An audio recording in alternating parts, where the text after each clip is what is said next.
Okay, everyone knows the lever system is at work in the golf swing, and I think it's one of the most crucial parts of the swing. But how many of us really understand it enough to make it work for us? Well, let's head over to the swamp. Wait a second, I'm already at the swamp. What the heck's going on here? I must be suffering from swamp fever or something. Let's get this show on the road. Hey everybody, how's it going? Welcome back to the swamp. All right, I usually talk about that 95% of the golf swing that we all have naturally ingrained in us. Well, this is about the other 5%, that actually is unique to golf.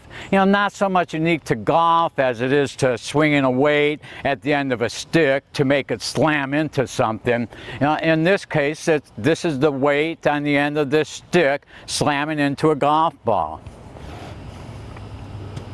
Okay, I've seen plenty of the real golf instructors mention the lever at work in the golf swing, but they don't really explain how it works or stress the importance of it. I'd say doing it right, or should I say letting it happen, is what makes or breaks a good swing. It's that important. Here's a simple gist of how it works, and since I'm not hitting a ball, I can over-exaggerate this lever to make it easier to see. Okay, now in slow motion, and I'm doing this extra lever here. Obviously you can't hold on to the club like that, but for this it's just fine. Now watch as I go down, and it's gravity that actually starts that unfolding of the lever there. I'm not starting that, I'm just letting gravity do its thing. And you'll see how the club goes through real nice, comes back all the way over here on my other shoulder. That's kind of like a fringe benefit of us swinging down. That way gravity is our friend and helper. But you can see how it works without us trying to make it work. Here's where it's working naturally. Now here's me trying to make it work. I don't know if you can see the difference in that, but I feel it, because most of this is what you feel.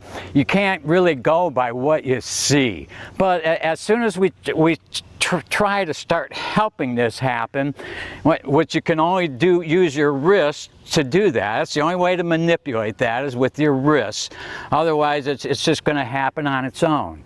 Well, it ruins the entire motion. The wrists are the hinge to this lever. Imagine them as a rope. They have to be that loose for all this to work right.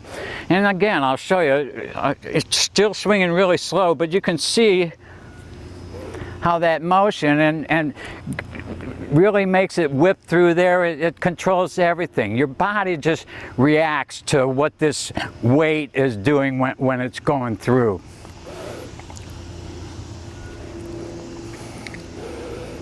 So how do we take this to full speed?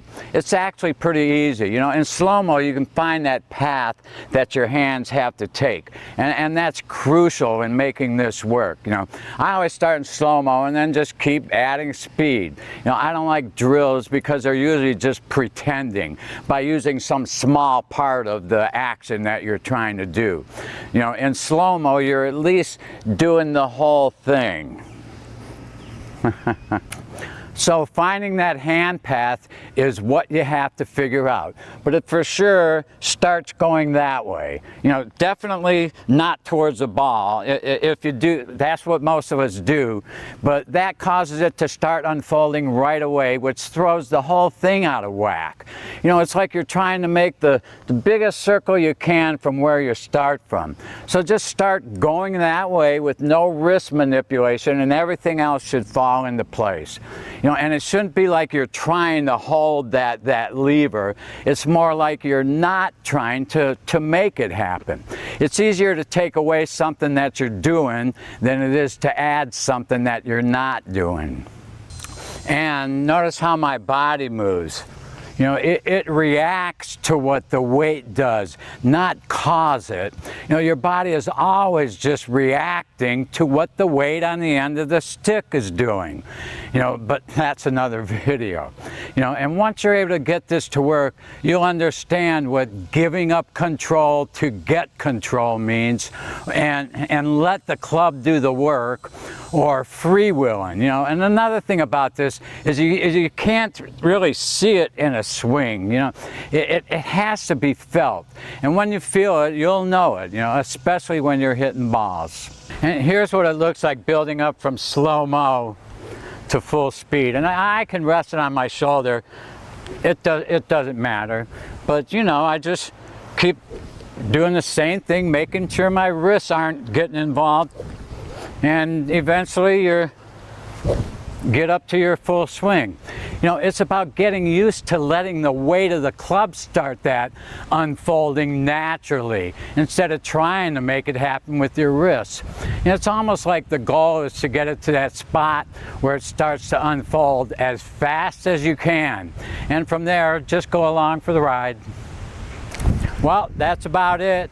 Hope you like what I said. Any comments or questions, you know what to do.